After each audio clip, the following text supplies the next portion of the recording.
Everyone, good evening. দেখো আমি কি বানিয়েছি বিকালে। এটা হলো কাস্টার্ড।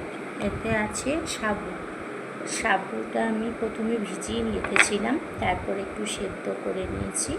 নিয়ে জলটা ঝরিয়ে যখন কাস্টার্ডটা করছিলাম আমি কাস্টার্ডের মধ্যে দিয়ে ওটাকে আমি করে রেখেছি কাস্টার্ডের মধ্যে দিয়ে। আর দেখো এখানে ফল দিচ্ছি আমি। কী ফল দিচ্ছি? আপেলটা তো আমি অলরেডি কাটতে শুরু করে দিয়েছি।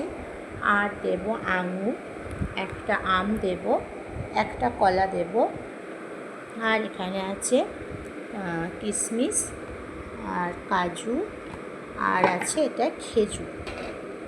খেজুর আছে, আর এটা আছে তোমার পেস্তা।